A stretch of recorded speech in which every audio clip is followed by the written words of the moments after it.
Hello and welcome back to another episode of Beyond the To-Do List. I am your host, Erik Fisher, and this is the show where we talk to the people behind the productivity. This week's episode is focused in on mind mapping.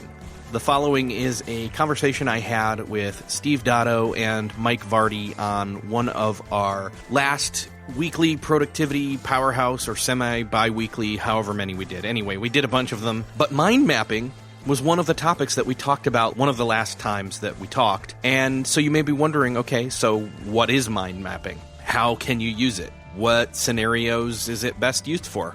And the answer to that is that essentially mind mapping, or a mind map, is basically a diagram that connects the information around a central subject. In other words, it's almost a version of writing out that great idea on a cocktail napkin where you draw the central circle and then things stem off that and then things stem off of that. And it kind of puts everything in perspective. It's a very good tool for me specifically when it comes to brainstorming or doing a brain dump about a specific topic. For example, if I were to say, hey, here's a conversation about mind mapping. Here's how am I going to plan out my podcast episode about mind mapping? And mind mapping is in the center as a circle, and then off of that comes different ideas as to what. So you get the point. But anyway, we're going to dive deep into it and talk about it. The most valuable piece of this episode comes down to two things. Number one is we list off a bunch of different mind mapping software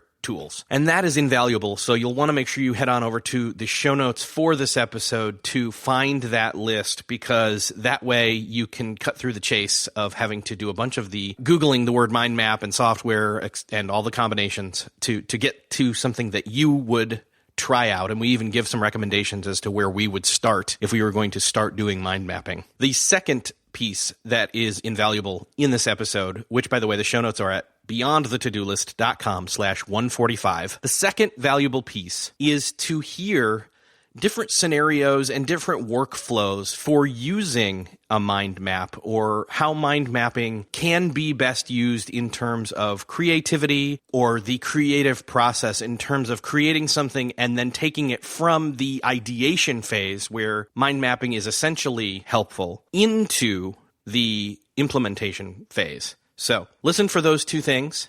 And before we get into that conversation, I want to say thank you to Aweber for supporting this episode of Beyond the To-Do List. Aweber's got some really cool stuff in terms of creation. If you are in the online space at all or looking to get into that, you know that creating your first Facebook ad or YouTube video, or you have this really great idea for an online course, it can be hard to get started.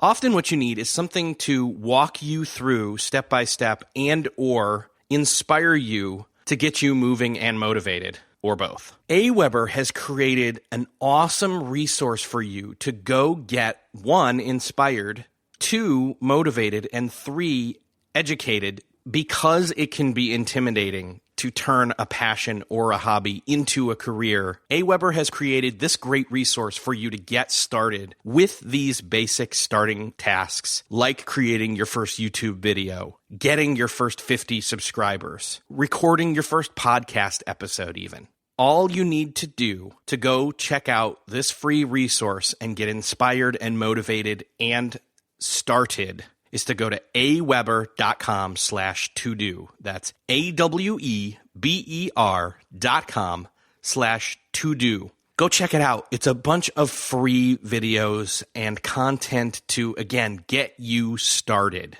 aweber.com/to-do. Check it out. Get motivated. Get started. Go. Do either of you use a dedicated mind mapping tool still? On iOS, I've got MindNode, so I use that. So I've been using that between both. But there's so many good ones out there that, like, iThoughts HE is another great one that I use. But MindNode is the one I use. It's OS X only, but there's lots of them out there. There's Mindmeister. There's what's the one that What's the one I have then? There's Xmind. There is the one that's expensive that I've used quite a bit. That Mindmeister. You said Meister Task. No, there's another one. I'll have to look it up. Mindjet. That's the one. Well, that's the expensive one. Mindjet's the expensive one. There are a lot of, I mean, and I still occasionally use paper to mind map as well. So as you would expect, Steve. Shock and surprise. So, but there are lots of really great mind mapping tools out there. So I think what I wanted to get to today was not just the tools you use, but like, how do you mind map? Do you use it, in what instances is it beneficial? Those kind of things. Okay, so let me clarify something real quick. MindNode is actually not just Mac only. It isn't. Okay. It syncs to iOS. So that's why I that's the one I have, and I don't need another one, but I also do the paper thing. Like if I'm doing I want to sit and I'll have a legal pad, I'll turn it sideways and I'll draw with my hands. And no, MindNode I like because if I have one already created, I can open it through iCloud on phone or on my iPad and semi-tactilely. Tactilely is not a word. Mm-hmm. But anyway, you see what I'm saying. But I know that MindNode is for both iOS and Mac, but it's not. There are so many out there that are also web. Like XMind is one, and FreeMind. Those are ones that people will use if they're using a Windows machine. So I didn't want to leave the Windows crew out of the crowd. So yeah, MindNode's great. iThoughts was the king of the castle for a long time on iOS. Oh yeah. At least it was one of the first ones. So it kind of was. That's because export as an OPML file, which means you could bring it into a certain task management application, so you could break it down to smaller tasks if you wanted to. So there was it had that going for it. But when guys like David Sparks, who are real big mind mappers, start to shift over to MindNode, people start to pay attention. So MindNode is the one that I use primarily at this point. Do you use mind maps at all, Steve? I do. I used to use MindJet a lot, and I used to use mind maps a lot when I was doing complete shows. When I was doing the TV shows, we worked kind of exclusively in a mind mapping area, and I always looked for something that would export out. For a time, I had the discipline, and I was doing so many talks that I was using mind maps and then exporting them into Keynote and using them as a basis for that. And I think that's really one of the keys to mind maps is if you can use it to outline different projects and then export them into others. But, right now for me, mind mapping is because I do everything on my own, even though I should be doing it, I tend to do it in Evernote. Just doing it point form in Evernote, or sometimes even just using a tool like Keynote and make them much more linear. But if you think about a tool like Keynote, even though it's not a pure mind map, if you make a series of slides, each slide with a different emphasis or a different topic, and then you've got all your subpoints within the slides. You don't have the links between the slides, but for the sort of, for videos or for presentations, it tends to work pretty well. So, but I do like the mind mapping tools. There just seems to be, for me, a bit of a disconnect between them and where the rubber meets the road. They seem theoretical, and then when I actually get into doing practice, that's where it breaks for me.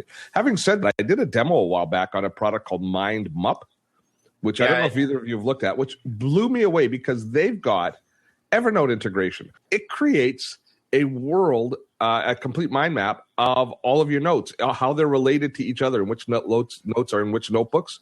And you can see your entire Evernote install as a cluster. And it's pretty cool. I haven't found it to be useful, but it's very cool.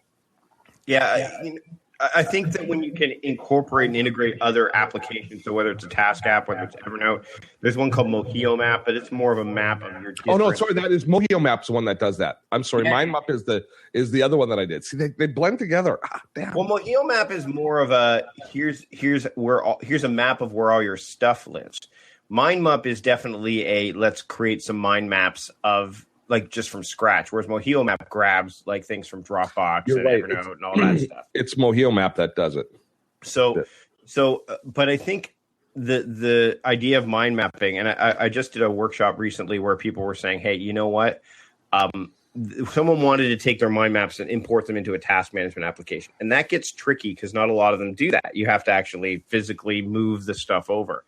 I like to use mind maps for things like talks. So if I'm doing a talk, I will put the central topic there, and then I will flesh out a talk in mind map form.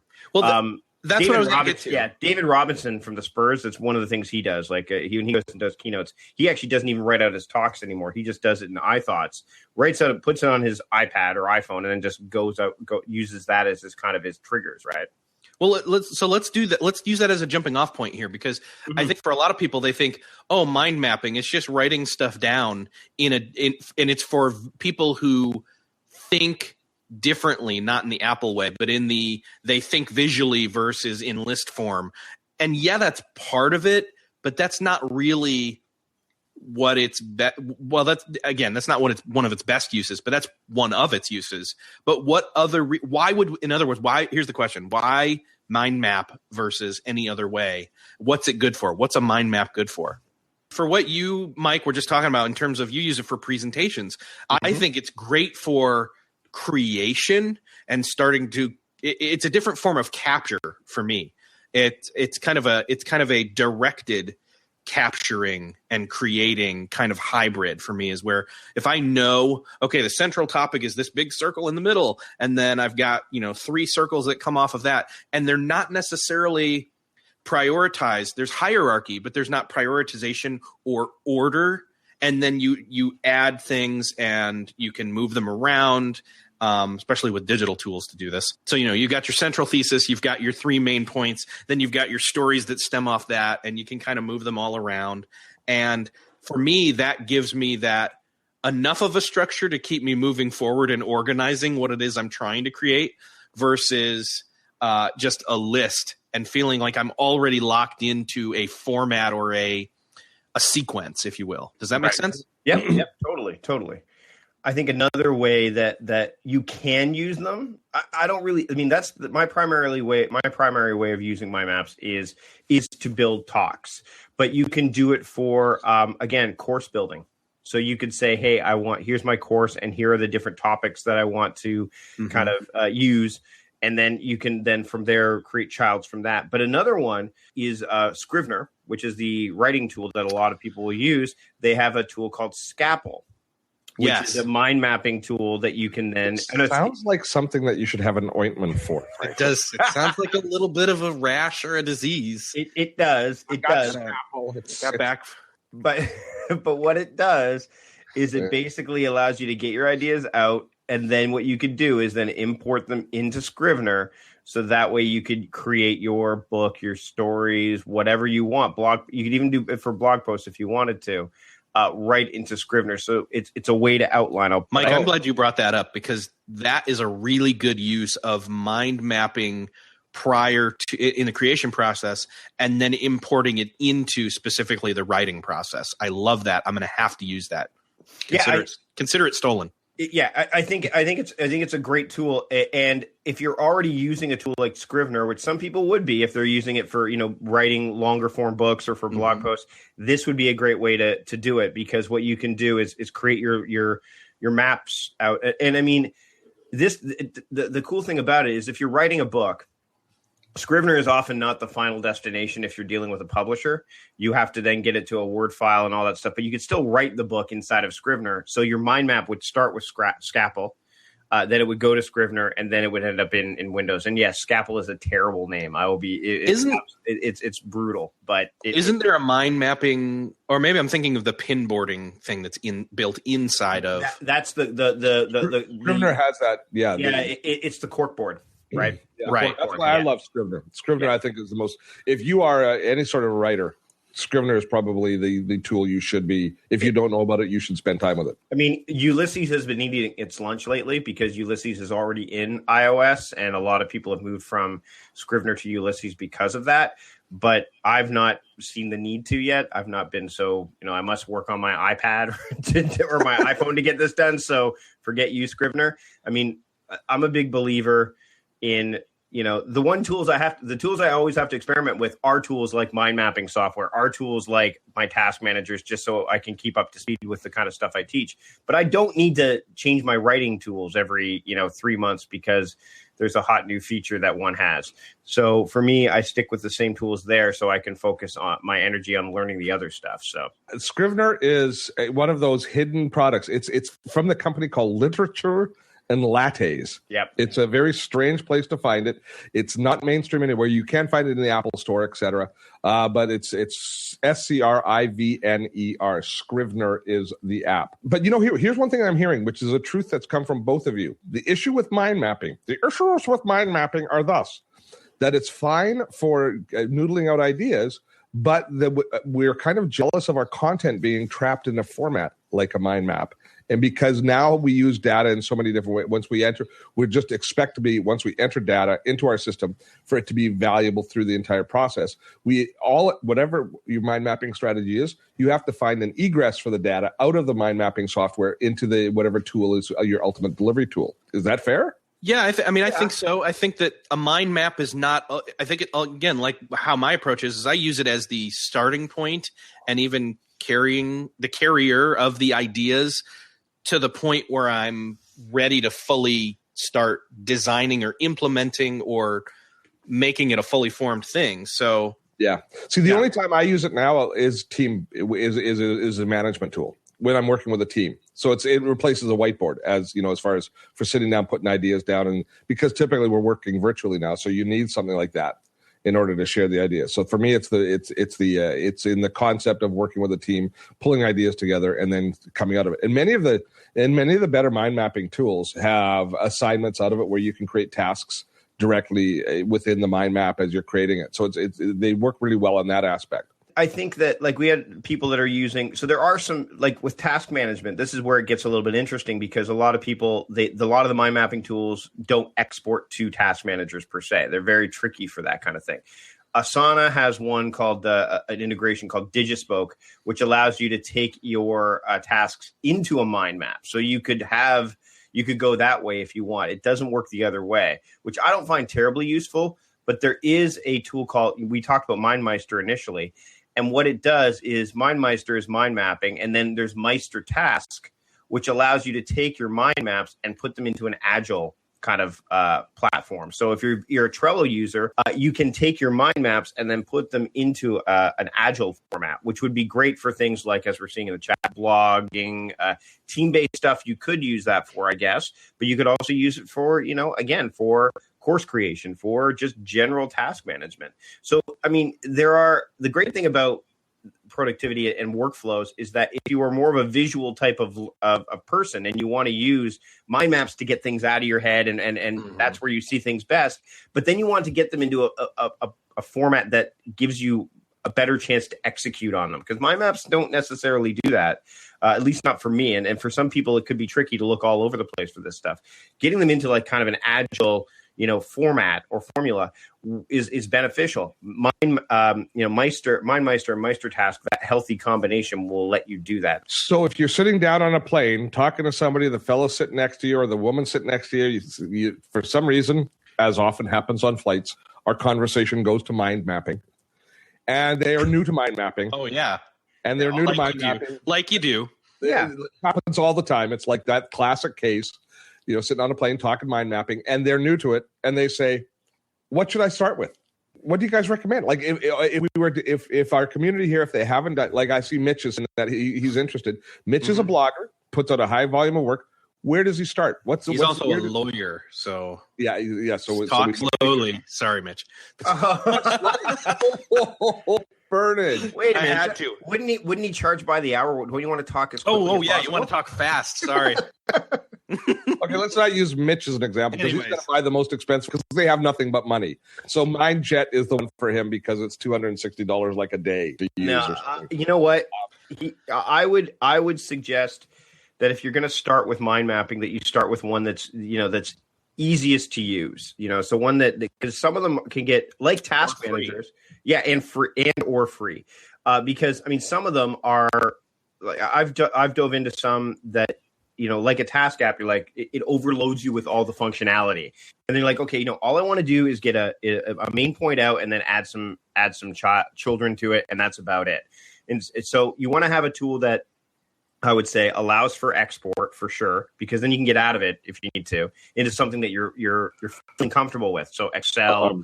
I would say probably a great place to start would be something like FreeMind or XMind, because if you're on Windows or Mac, it gives you that capability. Plus, it's web-based, so it allows you to use it wherever you want initially. And just start with something small. Don't do it do it for maybe one project or something, and make it. And then that's what I would do. Is I would start there, and then if you find that it's something that you want to get more into, and I guess my Mindmeister is also web-based too, isn't it, Eric? I think Mindmeister. Yeah, Mindmeister is. So Mindmeister comes out of Germany, I think, which is almost the home of mind mapping. They teach it in the high schools. Yeah, that's true. And I mean, for Mindmeister, the pricing is for basic is free. You know what? Yeah. I mean, I would almost start there. That, in fact, the thing is, once you get the problem with any of these tools, and we've seen this across the board, is free doesn't give you any exporting. Personal lets you export to Mind Manager or Xmind. You don't get, and that's $36 for 6 months. $60 for 6 months. Well, I mean, that's the pro level. That gives you exports to DocX and PowerPoint. So that gives you that capability.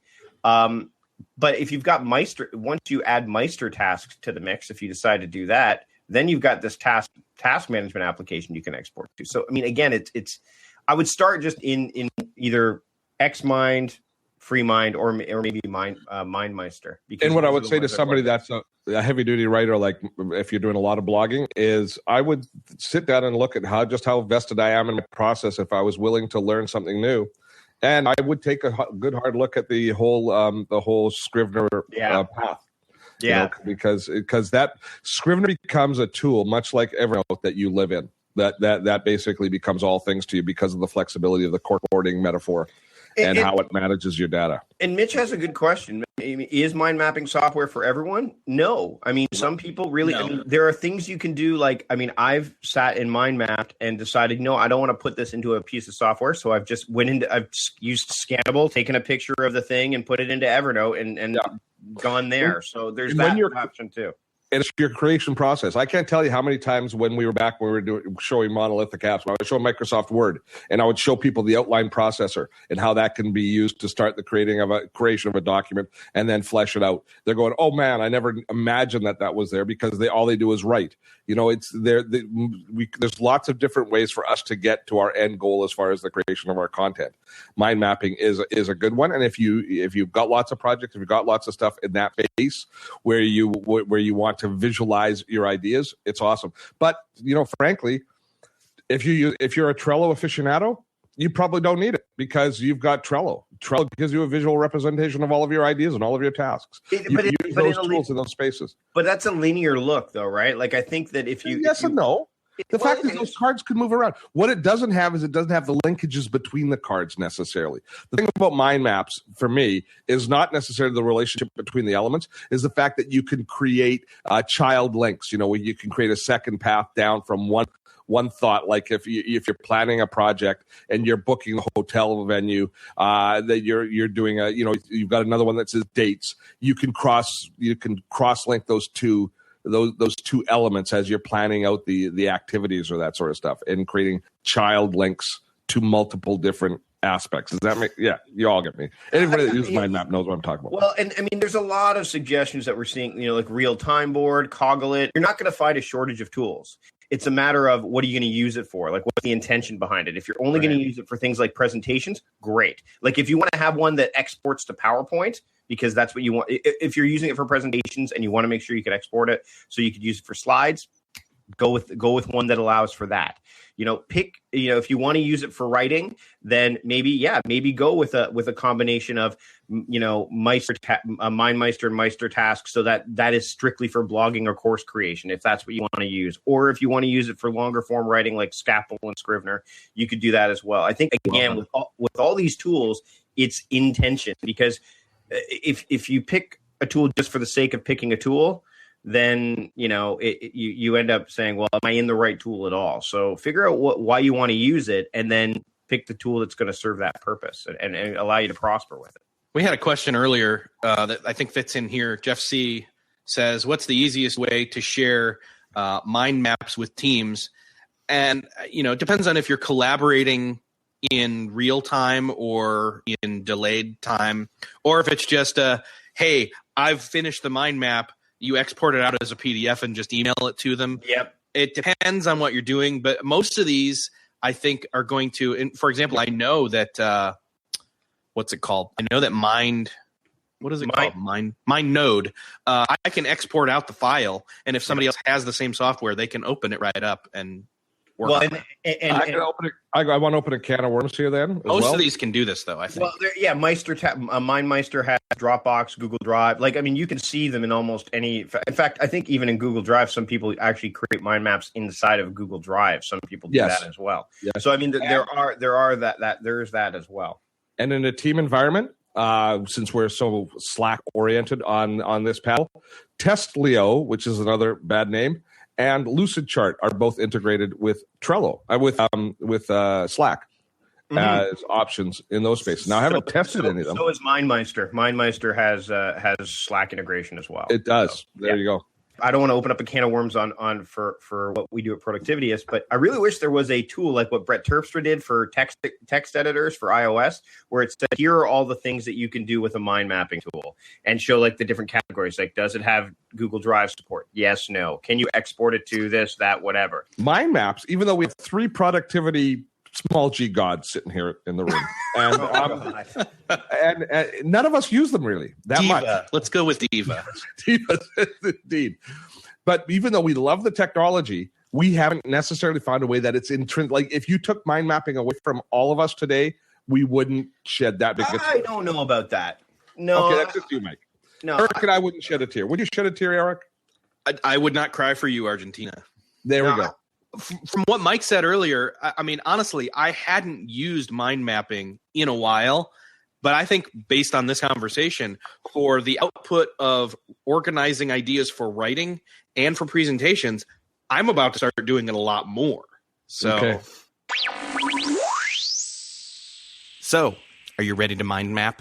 Since this recording, I actually have done some mind maps, and I can tell you that it does help to get it out in front of you in some way, digitally, tangibly, to just get it out of your head and start to move the pieces around so you can play with it. Head on over to beyondthetodolist.com/145 for the list of mind mapping resources that we have listed there, as well as, hey, while you're there, share it out on Twitter, Facebook, etc., that if you like the show. And not only that, head on over to aweber.com/to-do. That's AWEBER.com/to-do. And head on over there to their resource to get started with these tasks that you know you need to be doing. Maybe you've already started some of the other things in terms of your online passions or hobbies that you want to do a little bit more with and maybe even get paid for at some point. But you don't know how to start some of the other things you haven't dipped your toes into yet. That's exactly what this resource is best for. This video series is going to help you do some of those things, like create your first Facebook ad or your first YouTube video, design your first shareable images, record even your first podcast episode. You got to go check it out at aweber.com/to-do. Start watching those videos and learning and getting inspired and doing. Take action. Thanks again for listening. I am your host, Erik Fisher, and I will see you next episode.